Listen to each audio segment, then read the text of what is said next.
Hello everyone, Jared Tyler Pettit here again. So I'm going to be doing a string change on my A string. And because I'm going to be going from a standard kind of light Ernie Ball set to these string joy set that's at 11 through 90, quite a hefty gauge here, I figured I'd show you the basics of string changes and setups, kind of from start to finish, since I'm going to be doing quite a few different things, being I'm changing string gauges, possibly changing tuning, having to readjust the neck, and quite a bit of other things in it. So this is kind of for all the people that don't know how to do all these minute little nuances themselves, and or if you're a touring musician where your neck's gonna be moving from one climate to another and you're gonna have to readjust it. So it'll kind of cover a lot of different things that you can do in any type of setup, not just string change. So hopefully this helps you, and here we go, let's get into it.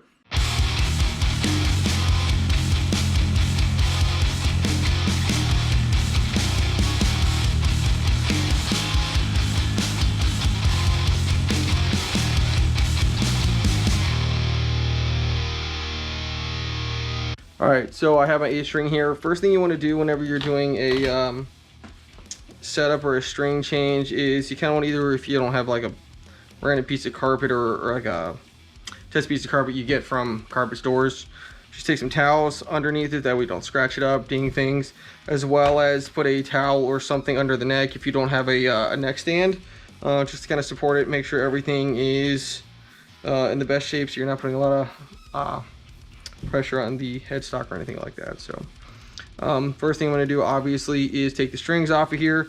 The thing that sucks about these 8 strings is these tuner heads are way too close to use a string winder, so this is going to take a while.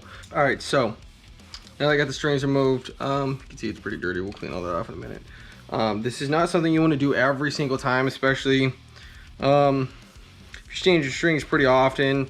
You can get a little terrible on the fretboard, but at the same time get kind of expensive. So what I have here is lemon oil for the fretboard. It works to clean and hydrate seal the fretboard. That way you have a little bit less absorption of moisture when it comes to humidity in the air, as well as it keeps it from cracking, drying out.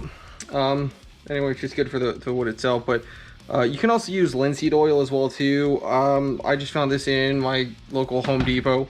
You can find it at Lowe's as well too. You might find linseed oil there too. I just found that, so I like it. Anytime you have major buildup, which I don't have a lot, but I have enough, just want to get it off, go ahead and do it. The real philosophy here is if you don't play it a ton, when you first get your guitar, do it about once a month or once per string change. After that, you can really do it about once a year. Maybe twice a year if you really want to, but I end up doing it about 3 times a year, maybe 4, just because of how much grease and how much I play. So a little bit dependent on your playing style. And I also live in Arizona, so this is an extremely dry environment, so I want to do it a little bit more than most. If you're in something like Ohio or Oregon, you may not need to do as much as far as the humidity keeps it from drying out as much and cracking. So I'll just take a paper towel, put a little bit on here, and then just lightly rub it in. I'm scrubbing a little bit just because I'm trying to get some of the grease off. Being this is Indian rosewood, it gets into the pores a little bit. You won't have near as much of a problem with it with ebony because the grain is a lot tighter. But I'll kind of do it more to get some of the grease that I have off here. Don't worry about the frets. You're not going to mess the frets up with this. It's pretty standard shit. Frets are pretty resilient. Might get some of the grease off the frets as well too. So when I do that, because there is a lot of residue here, now if you have a guitar that has been sitting in storage or something for a long time and not been used for years, talking probably 5+ years, I would go ahead and do this where you kind of have a pool of the oil on here and let all of that soak in, because it's really going to need that hydration and sealer as deep as it can possibly get into the wood. You don't need that if you're doing this on a regular basis. You can do it. I don't think it's going to hurt it, but it's not necessary, and it takes good 45 minutes sometimes to soak in. So if you don't have the time, don't worry about it. And then I'll just wipe off this excess here, just to kind of Get that little sealer on the outside is really all I need.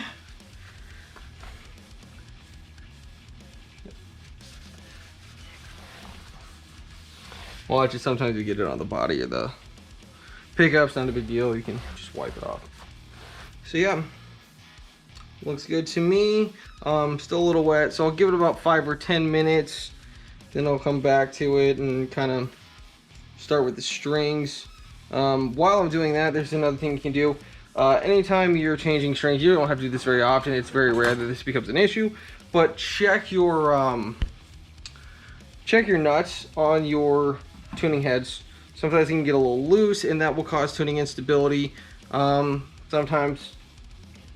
So I'll just kind of make sure they're a little tight. You don't have to really wrench down on these because you can actually cause problems, maybe crack your finish. Yeah, see, that one's a little loose. If it turns with a little bit easy pressure, you need to tighten it for sure. So, whoops, went the wrong way. Righty tighty, lefty loosey, remember that. Apparently I forget sometimes. Yeah, some of these are a little loose. It's been about 1.5 to 2 years since I've really made sure these are nice and tight. So a lot of vibration over a lot of time will make it come loose. There you go there. So this is a just an adjustable wrench, 4-inch, 100mm, made in China, cheap as shit. You don't need something super sturdy, just something that works. I think this is a 4-inch one. So super simple. Next thing you want to do is not all tuner heads have this, but most decent ones do. If you're talking like $100 POS guitar, it's probably not gonna have this. Or acoustic instruments, a lot of times won't have this as well too. But I do have screws on the sides of the tuner heads. So you want to make sure those are snug, not super tight, because that's going to change the resistance of how hard it is to turn this, which keeps it from really getting knocked and turned out of tune. So you have to hold the tuner head, but I can turn just a little bit on these and give it a little bit more snugness, which is good. I'm doing finger tight, nothing overly insane, because let's face it, we're not working on a car, and even then, don't always need it. It's unnecessary.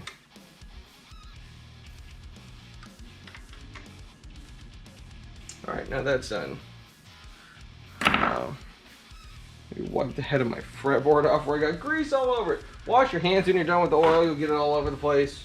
It's just like cooking oil. It doesn't break down easily, so get it everywhere. The other thing I recommend doing, once you have all the strings off, is take your truss rod cover off, just because it's hard to get to with the strings on. Yeah, it's just simple. This is the easiest. Nice to do sometimes. Okay, put it over here. Or if you have one truss rod at the end of the neck, lucky you, because that's the easiest way to do it. I don't know why more makers don't do that, because it's just makes sense. But, you know, whatever.